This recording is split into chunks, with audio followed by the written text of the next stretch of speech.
नमस्कार साथियों, स्वागत है आप सभी का आरएनए बहु अंकित अवस्थी और आप है मेरे साथ में इस समय एक ऐसी खबर पर चर्चा करने के लिए जो निश्चित ही आपको सुबह सुबह गर्व की अनुभूति भी कराएगी और यह भी बताएगी कि Indians are very much visionary कैसे, तो उसको याद दिलाऊं। लेकिन उससे पहले खबर सुन लीजिए। खबर यह है कि जिस YouTube पर आप मुझे सुन रहे हैं, जिस चैनल को हमने हाल ही में शुरू किया है, यह एक प्लेटफॉर्म है और इस YouTube प्लेटफॉर्म के हाल ही में सर्वे सर्वा यानी कि CEO, जो कि सारे डिसीजंस लेंगे, चीफ एग्जीक्यूटिव ऑफिसर, वो बन चुके हैं एक भारतीय मूल के नागरिक। और भारतीय मूल के जो नागरिक बने हैं, असल में इनकी कहानी क्या है वो आज हम जानेंगे। इस बात पर प्राउड करेंगे कि जितनी भी अमेरिका के अंदर काम करने वाली बड़ी मल्टीनेशनल कंपनीज हैं, उनमें किस तरह से भारतीयों ने अपना परचम लहराया है। साथ ही हम यह भी जानेंगे कि भारतीयों ने पूरी दुनिया में क्या क्या किया है। लेकिन इससे पहले कुछ जरूरी जानकारी बताता हूं। जरूरी जानकारी यह है, आपको मालूम है एक बार अक्टूबर 2022 में जयशंकर साहब के द्वारा एक बयान दिया गया था। यूएन में जाने का समय था। उस समय बयान दिया गया था कि आपका आईटी और हमारा आईटी है इंफॉर्मेशन टेक्नोलॉजी और तुम्हारा आईटी है इंटरनेशनल टेररिज्म। मतलब समझ रहे हैं आप? बोले ये sir out of the context क्या आ गया जो आपने अचानक ये बात बोली? अरे हम तो कुछ नहीं, हम तो हमारे जेम्स बॉन्ड की एक लाइन याद दिला रहे हैं।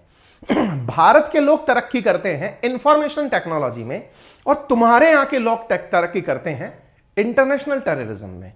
ये क्या मतलब है? अरे भाई हमने कहा था ना, इसका प्रमाण दें आपको। जी हां, आपको याद है अलकायदा? बोले सर ये तो अचानक यूट्यूब से आप अलकायदा पे आ गए। सुन लीजिए फिर चलेंगे। अच्छी वही अलकायदा जिसका चीफ था ओसामा बिन लादेन, मारा गया था पाकिस्तान में। उसके नए हेड की नियुक्ति हो चुकी है। सर आप तो यूट्यूब के हेड की बात बता रहे हैं, मैं बस बता रहा हूं पढ़ाई का कितना अलग होता है अंतर, ये बता रहा हूं। अलकायदा का हेड वही अलकायदा जिसका कि head Osama bin Laden Pakistan में मारा गया था, उसके अंदर भी एक नया हेड आ चुका है। सैफ अल आदेल नाम है, फिलहाल ईरान से ऑपरेट कर रहा है, पाकिस्तान की यात्राएं कर चुका है। और दुनिया में खबर है यूट्यूब को एक नया सीईओ मिल चुका है, वो एक भारतीय है। गजब है यार, है मतलब गजब है। Information technology versus international terrorism अगर समझना हो तो दो पैरेलल नियुक्तियां चल रही हैं।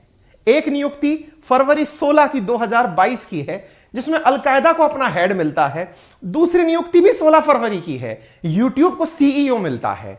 यूट्यूब जिस पर आप और मैं इस समय चर्चा कर रहे हैं, जिसका एक भारतीय हेड बनता है, ये गर्व की बात है।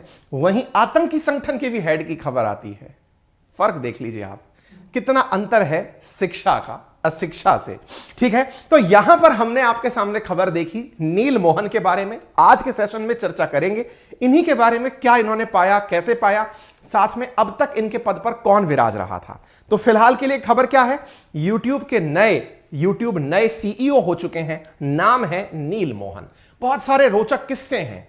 अभी तक न्यूज मीडिया वाले ये नहीं खोज पाए हैं कि ये भारत में कहां के रहने वाले थे, इनके परिवार वाले कहां से हैं। हो सकता है शाम तक या दोपहर तक सब खोज देंगे, क्योंकि रात को 10-11 बजे तक ये न्यूज फ्लैश होना शुरू हुई थी। अब धीरे धीरे इनके परिवार की जानकारी भी आने लग जाएगी। खैर, अभी तक प्राप्त जानकारी जो है उसमें ये कि ये जिसका पद लेने जा रहे हैं उनका नाम था सुसान डायने वोज्की, जो कि पहले यूट्यूब की चीफ एग्जीक्यूटिव ऑफिसर थी। उन्होंने हाल ही में अपने पद से इस्तीफा दे दिया है। मार्केट में र्यूमर है कि इन्होंने अपने पद से इस्तीफा इसलिए दिया क्योंकि YouTube इन दिनों अपनी अर्निंग में थोड़ी कमी देख रहा है। कैसे कमी देख रहा है? कोरोना चला गया। अरे हां भाई कोरोना से क्या फर्क पड़ गया? फर्क बहुत पड़ गया भाई। पहले दुनिया बहुत सारा समय YouTube पर बिताती थी, समय निकालती थी, सब हर व्यक्ति यूट्यूबर हो गया था। हम वो लोग हैं जो कोरोना से पहले यूट्यूबर बने, लेकिन कोरोना काल में ना जाने लोगों ने चपाती बनाना तक सिखा दिया। ठीक है, तरह तरह के यूट्यूबर दुनिया भर के निकल करके कोरोना काल में आए, जिस वजह से यूट्यूब की इनकम काफी ग्रो हुई। बहुत सारे एडवर्टाइजमेंट्स भी आए, पैसे भी आए। अब कोरोना गया, कोरोना जाने से यूट्यूब की खुद की कमाई, किससे होती है यूट्यूब की कमाई? जैसे अभी आप मेरा सेशन सुन रहे होंगे ना, उससे पहले कुछ विज्ञापन आए होंगे। वो विज्ञापन जो है ना, वो यूट्यूब की कमाई है असल में। उसमें से कुछ अंश वो क्रिएटर को भी देता है। ऐसी स्थिति में अचानक YouTube की कमाई घटी। दूसरा राइवल कौन बना? कहा जा रहा है कि आप में से बहुत सारे लोगों ने इन दिनों रील्स का बहुत प्रचलन सुना होगा। रील्स, हालांकि अपना तो 1% भी उससे वास्ता नहीं है, इंस्टाग्राम पे अकाउंट है लेकिन आज तक यूज नहीं किया, उसको समझ में नहीं आता। एक दो बार कभी लाइव गया हूं उस पर, कभी चलेंगे उस पर भी, थोड़ा सा उस रील कल्चर को समझेंगे। लेकिन साहब इंस्टाग्राम वालों ने जो है वो यूट्यूब की हालत बिगाड़ रखी है। कैसे? वो दिन भर बैठे बैठे यूं ऊपर की तरफ चलाते रहते हैं, कुछ ना कुछ लोग उसमें एक्टिंग नाटकबाजी कर रहे होते हैं, और उस चलते लोग का जो ट्रैफिक है वो इंस्टाग्राम पर चला गया। पहले टिकटॉकियों ने खूब ज्यादा कंपटीशन दिया, फिर आकर के इंस्टाग्राम आ गया।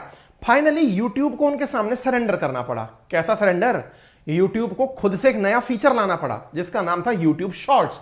आप कहेंगे सर यूट्यूब शॉर्ट्स तो आ गया था ना। हाँ भाई, यूट्यूब शॉर्ट्स आ गया था। वो आया क्यों था? उसके पीछे का बड़ा कारण इंस्टाग्राम और टिकटॉक था, क्योंकि वहां पर जो रील्स चलती थी वैसे ही यूट्यूब पर शॉर्ट्स आए।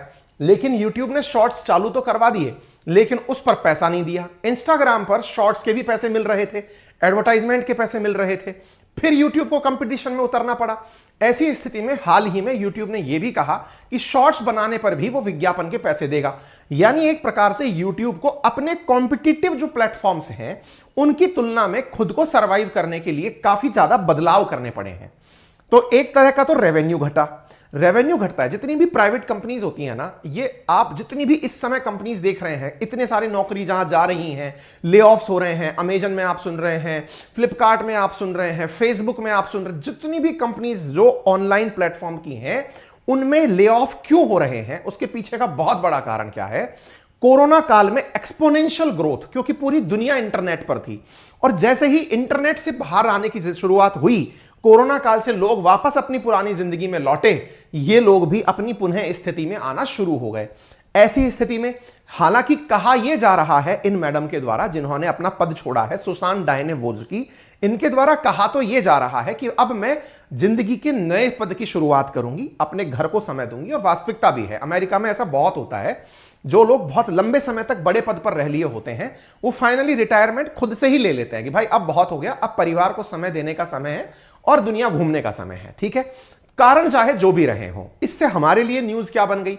न्यूज ये बन गई कि इनके पद पर बैठने वाला व्यक्ति एक भारतीय हो गया है। ठीक है, तो हमने कारण भी बताया आपको, और इनके जगह जो बैठने वाले व्यक्ति हैं उनका नाम नील मोहन है, जो कि अब यहां पर जाकर बैठेंगे। ठीक है, सुशांत वोज्की ने पत्र लिख करके सभी को कहा कि मेरा लंबा समय यहां बीता है।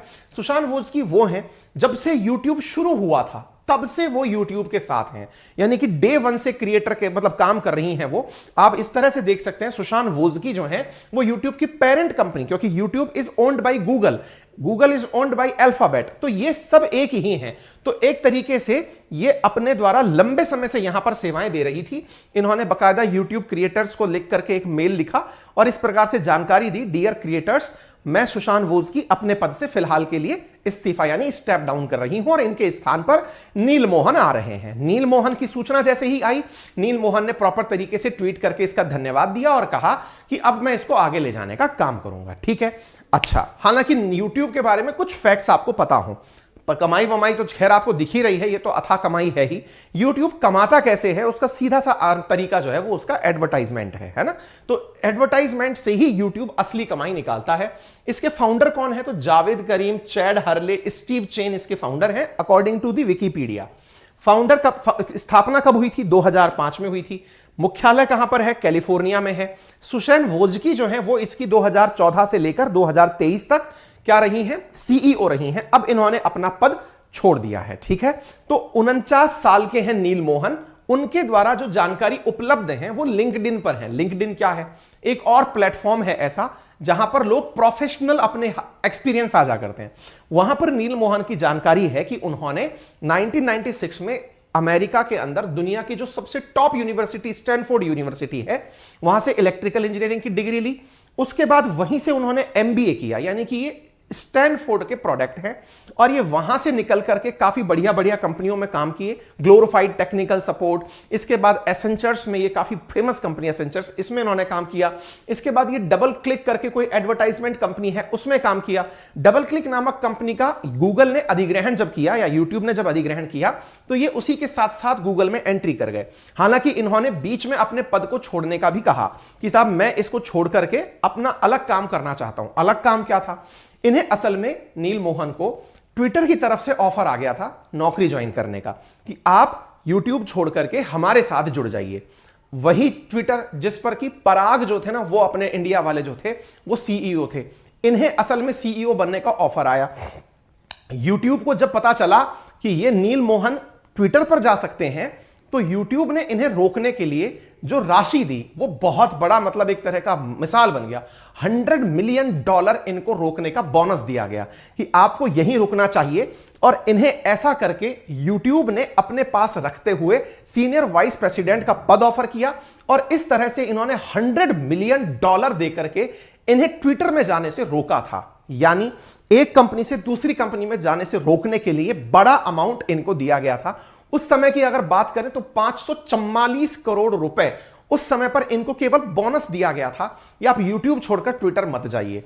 फिलहाल अब ये पूरी तरह से यूट्यूब पर ही हैं, और अब यहां से आगे ये इस जिम्मेदारी को निभाएंगे। अब इतनी सारी जानकारी आपको पता हो चुकी है। प्राउड करेंगे आपकी इंडियंस ने कहां कहां परचम लहराया है। ऐसी स्थिति में टॉप फॉर्च्यून 500 कंपनीज की अगर हम बात करें, फॉर्च्यून 500 यानी दुनिया की जो टॉप 500 कंपनीज हैं, उनमें 12% कंपनीज ऐसी हैं जिनके अंदर भारतीय मूल के सीईओ हैं, यानी इंडियन ओरिजिन के लोग चीफ एग्जीक्यूटिव ऑफिसर, यानी कि उनके सारे डिसीजन लेने वाले व्यक्ति हैं। उदाहरण के लिए सुंदर पिचई ओवरऑल गूगल के सीईओ हैं। अब सोचिए यूट्यूब के सीईओ भी इंडियन ही हो गए। इसके साथ साथ शांतनु नारायण अडोबी के, ऐसे ही आप यहां पर Satya Nadella Microsoft, Leena Nair Chanel, Arvind Krishna IBM, Sanjay Mehrotra Microsoft, George Kurian NetApp, Jayshree Ullal Arista network, Ajay Pal Singh Banga Mastercard. इस तरह से भारतीय मूल के जो लोग हैं वो अपने द्वारा टॉप सीईओ के पद संभाल रहे हैं। भारतीयों ने और कहां कहां परचम लहराया तो उसके बारे में भी जानकारी रख लीजिए। फिलहाल दुनिया के 3 बड़े देशों के अंदर भारतीय मूल के लोग प्रधानमंत्री हैं। अमेरिका में भारतीय मूल का नागरिक जो है वो इस समय उपराष्ट्रपति है। आपको याद होना चाहिए 3 बड़े देश में ब्रिटेन, पुर्तगाल और आयरलैंड है। ब्रिटेन में ऋषि सुनक हैं, आयरलैंड में लियो वराडकर हैं, पुर्तगाल में एंटोनिया कोस्टा हैं। ये भारतीय मूल के लोग हैं जो वहां पर इतने बड़े प्रमुख पदों पर बैठे हुए हैं। इसके साथ साथ अमेरिका की उपराष्ट्रपति कमला हैरिस भी इंडियन डायस्पोरा से हैं, यानी कि ये इंडियन ओरिजिन है, फिर वहां जाकर वहां की नागरिकता ले लिए हैं। इतना ही नहीं, अगर हम भारतीयों की बात करने लगे तो आप देखिए गुआना के राष्ट्रपति मोहम्मद इरफान अली, सूरीनाम के राष्ट्रपति चंद्रिका प्रसाद संतोखी भी भारतीय मूल के हैं।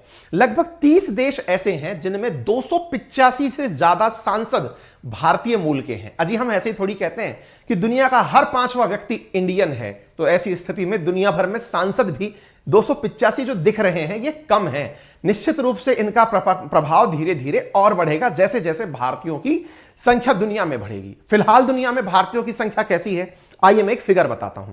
दुनिया के टॉप 10 देश जहां इंडियंस सबसे ज्यादा रहते हैं, उनमें सबसे पहला देश है अमेरिका, जहां 44,60,000 लोग निवास करते हैं।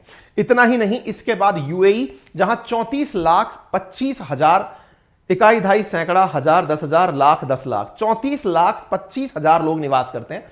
तीसरा देश मलेशिया, फिर सऊदी अरब, फिर म्यांमार, फिर ब्रिटेन, फिर Canada, Sri Lanka, south Africa, Kuwait. ये वो सारे देश हैं जहां पर इंडियन डायस्पोरा रहता है। अब आप सोचकर देखिए, वो अमेरिका जिसकी खुद की पॉपुलेशन 35 से 40 करोड़ के बीच में है, वहां पर 44 लाख इंडियन हैं, 1% की आबादी, और उसके द्वारा टैक्सेशन में भागीदारी 6%। बताएंगे कितना जबरदस्त भारतीयों के द्वारा रोल प्ले किया जाता है। इंडियन अमेरिकन नेम्ड नासा अभी रिसेंटली और कहां हुआ है, तो जो नासा है ना, उसके चीफ टेक्नोलॉजिस्ट बनाए गए हैं। उनका नाम है एसी चैरियन। कब बनाए गए थे? जनवरी 2023 को। वो भी इंडियन ओरिजिन के ही थे। इंडियन अमेरिकन की अगर हम बात करें तो ये यूएस की पॉपुलेशन का मात्र 1% है, लेकिन जब यूएस में टैक्स पे करने वाले लोगों की बात आती है तो 6% जो यूएस का टैक्स कलेक्शन है वो इंडियंस करते हैं। दैट मींस पूरे यूएस का 6%। इतना समझिए इस तरह से कि इंडियंस वहां पर इतने अच्छे पदों पर बैठे हुए हैं। अब आप पूछेंगे इंडिया के अलावा और कौन से देश के लोग हैं जो यूएस में सबसे ज्यादा हैं? नंबर 1 पर आता है मैक्सिको। मैक्सिको के सबसे ज्यादा लोग यूएस में हैं। सेकंड नंबर पर इंडिया के हैं। थर्ड नंबर पर फिर चाइना और फिलीपींस के लोग यूएस में रह रहे हैं। ठीक है, इतना ही नहीं, यूएस के अंदर अगर हम इमिग्रेशन की बात करें, यूएस की कुल आबादी 33-34 के आसपास बता रहा था ना मैं, वहां है। इंडिया के जो लोग अमेरिका में हैं उनमें से लगभग 28% वहां पर साइंटिस्ट और इंजीनियर हैं। एक प्रकार से ये भारत से हुए ब्रेन ड्रेन की निशानी है, यानी पढ़े लिखे भारत से थे, जॉब करने अमेरिका पहुंच गए, क्योंकि भारत में जॉब अपॉर्चुनिटीज उनको अपने अकॉर्डिंग नहीं लगी। लेकिन अगर भारत तरक्की करके इस तरह के इंडिया में माहौल पैदा कर लेता है तो संभव है कि वो लोग वापस स्वदेश लौटेंगे और लौट करके अपने ही देश को ऊंचाइयों पर लेके जाएंगे। और अभी फिलहाल इंडियन डायस्पोरा में ये देखा जा रहा है कि वो वापस देश की तरफ रुझान रखते हैं, ये विश्वास रखते हैं कि एक दिन हमारा देश आगे बढ़ेगा। तभी तो जब हमारे इंडिया के नेता कहीं भी दुनिया में जाते हैं तो वो जो वहां रह रहे लोग हैं भारतीय मूल के, वो उनका हाथों हाथ स्वागत करते हैं, इस उम्मीद से कि एक दिन इंडिया वापस ऐसा हो जाएगा, सोने की चिड़िया हो जाएगा और लोग लौट करके इंडिया की तरफ करने आएंगे। देखते हैं इस संभावना में अभी कितना समय है। इसी प्रकार से इंडियन अमेरिकन 70% जो बाकी बचे हैं वो या तो मैनेजमेंट में है या बिजनेस में है या आर्ट में है, यानी हैं सारे की सारे जबरदस्त तरीके के लोग। आप इससे अंदाजा लगाइए इंडियन अमेरिकन जो यहां पर रह रहे हैं अमेरिका के अंदर, वो वहां की एक उभरती हुई पॉलिटिकल फोर्स भी है। चंदे की अगर बात की जाए तो $3 मिलियन तो इंडियंस ने चंदा दे दिया पॉलिटिकल पार्टीज को जब अमेरिका के अंदर राष्ट्रपति के चुनाव होते हैं। आप इससे अंदाजा लगाइए कि इंडिया के द्वारा जो टेक्नोलॉजी फर्म है, जैसे टीसीएस है, इन्फो है, टेक महिंद्रा है, इनके द्वारा जो काम कराया जाता है, विप्रो है, ये जब वहां काम करती हैं तो अमेरिकी अर्थव्यवस्था में $200 बिलियन का कंट्रीब्यूशन करती हैं। इंडिया अमेरिका से जो टोटल एक्सपोर्ट करता है ना सामान वस्तु का, उससे ज्यादा तो इंडिया की कंपनीज अमेरिका के अंदर कंट्रीब्यूट करती हैं। ये जितनी भी बड़ी कंपनी अमेरिका में काम करती हैं, ये सॉफ्टवेयर के लिए इंडियन कंपनीज के ऊपर ही आउटसोर्सिंग की तरह से डिपेंडेंट रहती हैं। ऐसी स्थिति में $200 बिलियन का कंट्रीब्यूशन यूएस इकोनॉमी में इंडिया का है। यह खबर बिजनेस इनसाइडर की है, ठीक है ना। इतना ही नहीं, भारतीयों के द्वारा वहां पर अलग अलग सेक्टर्स में बहुत जबरदस्त कंट्रीब्यूशन दिया जाता है। भारत के जो स्टूडेंट अमेरिका पढ़ने जाते हैं ना, वो $8 बिलियन का कंट्रीब्यूशन देते हैं। क्यों? क्योंकि इंडियन स्टूडेंट फीस भी पे करता है वहां जाकर, और फिर उससे उनकी इकोनॉमी को बड़ा फायदा होता है। सुनने में तो यह आ रहा है कि अगले राष्ट्रपति चुनाव जो अमेरिका के होंगे, उसमें जो राष्ट्रपति पद के उम्मीदवार हैं वो दोनों ही तरफ भारतीय मूल के होंगे। एक तरफ से कमला हैरिस तो डोनाल्ड ट्रंप की पार्टी से निक्की हैली, इनका नाम निकल कर आ रहा है। संभव है दो भारतीय मूल के लोगों के बीच, रिपब्लिकन्स और डेमोक्रेट्स के बीच में जब चुनाव होगा तो अमेरिकन को किसी एक भारतीय को चुनना पड़ेगा। ऐसी खबर इंडियन एक्सप्रेस में छपी है। आने वाले समय पर देखेंगे कि ट्रंप अपनी दावेदारी करते हैं कि नहीं, बाइडेन करते हैं कि नहीं, लेकिन संभावनाएं निक्की हैली के बारे में भी आ रही हैं। कहा जा रहा है कि संभव है कि ये रिपब्लिकन्स की तरफ से, डोनाल्ड ट्रंप की पार्टी की तरफ से राष्ट्रपति पद की उम्मीदवार हो सकती हैं। तो यह बहुत बड़ी बात है। अगर ऐसा होता है तो भारतीय मूल का व्यक्ति अमेरिका में राष्ट्रपति बनेगा। उम्मीद है आपको यह खबर बहुत ही शानदार लगी होगी, जबरदस्त लगी होगी। तो ऐसी स्थिति में इस खबर को अपने सभी साथियों से जरूर साझा करें। और जरूरी जानकारी में सबसे जरूरी जानकारी, अब हमारा आरएनए बाय अंकित अवस्थी के नाम से एप्लीकेशन भी आ चुका है। इस एप्लीकेशन पर मैं आप लोगों को वीकली करंट अफेयर्स फ्री में उपलब्ध कराने वाला हूं। वीकली करंट अफेयर्स की लाइव क्लासेस बोर्ड से उपलब्ध कराऊंगा। दिन और डिस्कशन अगले, जब हम अपना 100K क्रॉस कर जाएंगे उस समय अनाउंसमेंट कर देंगे। जैसे ही अपने इस YouTube चैनल पर 100K सब्सक्राइबर हो जाएंगे, आजकल में जब तक आप पहुंचा दें आपके ऊपर है, उस समय हम अनाउंसमेंट कर देंगे कि कब डेली करंट अफेयर्स की तरह जो वीकली करंट अफेयर की क्लासेस हैं वो मैं कंपाइल करके आपको उपलब्ध कराऊंगा। तो इस ऐप को आप अभी डाउनलोड कर लीजिए। नंबर 1, इस एप्लीकेशन पर जो सबसे इंपॉर्टेंट चीज है वो क्या है, एप्लीकेशन यूट्यूब के गूगल प्ले स्टोर पर उपलब्ध है आरएनए बाय अंकित अवस्थी के नाम से, या मैंने लिंक दिया हुआ है, आप यहां से जाकर के डाउनलोड कर सकते हैं। कुछ बेसिक इंफॉर्मेशन या ईमेल और फोन नंबर जैसी पूछी जाएंगी, आप वहां से रजिस्टर कर सकते हैं।